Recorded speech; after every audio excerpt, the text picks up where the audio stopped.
Hello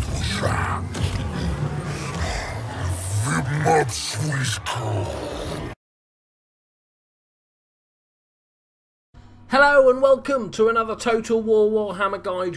Last episode we looked at the Ungors. These are the next step up. These are the Gore herds. So you'll start filtering these in sort of early middle game to try and sort of bolster your units. They're like upgraded versions on the Ungors, but they work slightly different ways. So we're going to look through the three different varieties of the Gors and see how they work differently, see the difference in stats, and then talk about how they're actually used in battle while we kill some poor Empire, I think, or Empire over there somewhere.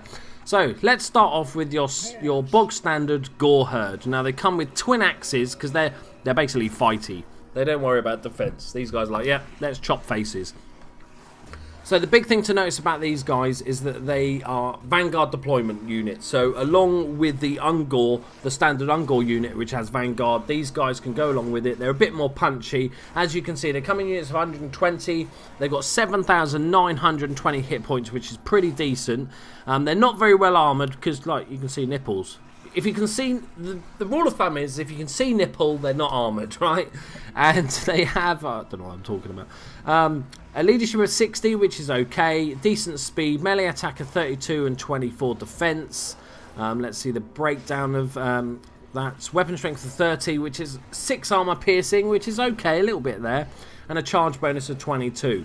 So they've got Vanguard deployment, as we talked about. They can hide in the forest, and they also have the Primal Fury, which is the Beastmen standard rule of they get that melee attack, charge bonus and speed, and they're immune to psychology unless they're wavering, and then they'll lose those benefits.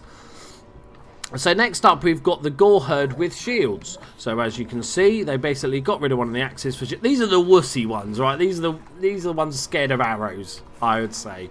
So let's look at the difference in stat wise. So they have the same amount of armor, same leadership, same melee, same speed. Their melee attack is obviously quite a bit lower, 24 instead of 32 because they obviously lost that axe. But their defense is 32 instead of 24, so that's the trade-off. These are a bit more fighty, can stay in attack. Weapon strength is 28 instead of the 30 with 6 armor piercing. What was this one? 30 with 6, so it's very similar. They get a bit less charge bonus, obviously, because of that one less axe. And they don't. The big thing is they don't have the Vanguard deployment.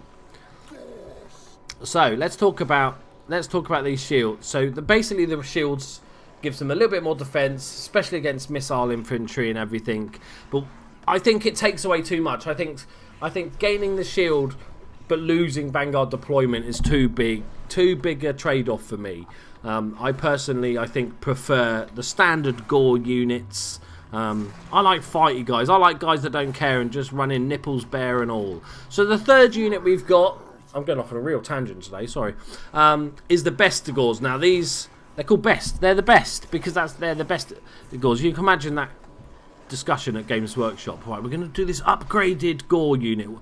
Okay, well, they aren't the best type of Gors. What about Bestigors? Brilliant. So they are armoured and armour piercing. So no nipples. See? No nipples. Perfect example. Armour of 100, 8,080 hit points. They're a lot smaller units. The other two are 120. This is 80.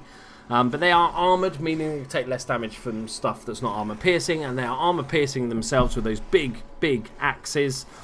100 armor, 60 leadership, speed of 31, melee attack of 35, sorry, defense of 20, which is quite low, so need to be a little bit careful with them. Weapon strength of 40, and we can see the breakdown here. Armor piercing damage of 30, a huge amount, so we know the role of these guys. Okay, charge bonuses, and they can hide in forests, and they get Primal Fury. So, we've also brought in Kazrak on his little chariot. Wow, that's not pretty. That's a nasty rash. So let's talk about, we'll start just a fun little custom game. I'm not trying to win, but we're just, something for you to watch while I talk about it, really. So obviously, it's weird that carrying a shield means you can't Vanguard deploy. I find that kind of strange. But okay. So obviously, if it depends on what type of player you are, really, that changes which of these is best for you. If you're the type of guy that has a nice long battle line that really likes to get stuck in these prolonged like line warfare where each unit has a counter unit and maybe you send something round the back, but you get stuck in, then the Gore Herd, Gore Herd with shields are the better unit. They can take a bit more punishment. They're going to last a bit longer. Everybody's going to be happy. Kazrak can come in, hide behind that big phallic totem, and but for me personally, I think the way Beastmen should be played, or meta designed to be played, is to be on the attack, hit and run tactics, quick ambushes, in and out, and I think foregoing the defence and just going more offensive is definitely the way forward. I think you want to get in there, destroy a unit. They're not really built for big prolonged fights. So basically they're the two sort of simple uses. Obviously, as I said, the Gore Herd with the Vanguard deployment, they can be used as still as your main battle line, but not as effective. I'm just going to charge him in, I think, and then we'll draw these out, and then we can flank with our besties. Yeah, so you can use both as your main infantry line, but obviously the shielded guys are a lot more effective at that. These guys not joining in? We'll just send him in after that one. Yeah, we'll see the charge of the besties. Come on, besties. Doosh, doosh. Crushing. Kazrak, Kazrak. You lazy bastard, come and fight. Alright. We'll just send Kazrak in for the... So the way to use Bestigors, as we know, they have a really high armor piercing value, and they're armored. Their melee defense is only 20. Oh, Jesus! Oh, and he run him over as well. That's harsh. That's harsh. Knocked him 40 feet and then ran him over just to make sure.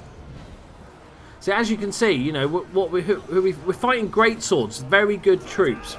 Probably one of the most overpowered troops for their price, I think, in the game.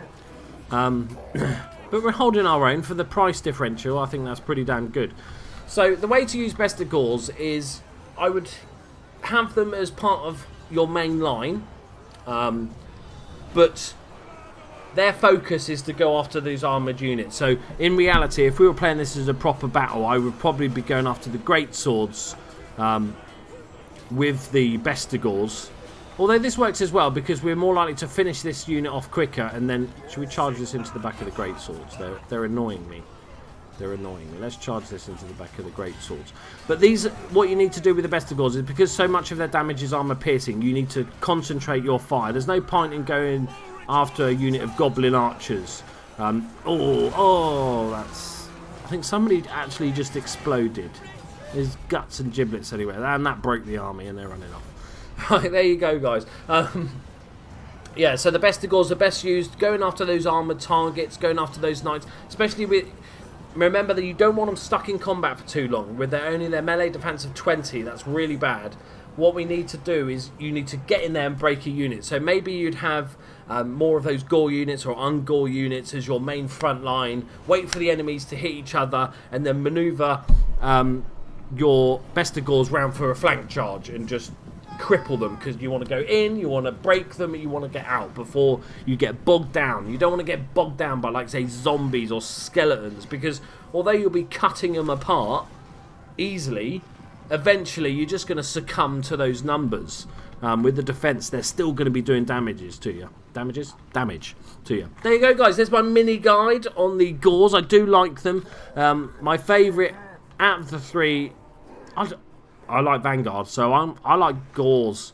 Gore, the standard Gore Herd, and the Bestigor Herd. I'm not a massive fan of the shielded ones. I don't like losing the Vanguard, because my normal Gore Herd can still do a job if I'm using the main front line. Not quite as well, but still enough to be worth the difference. Just to have that Vanguard deployment for another option.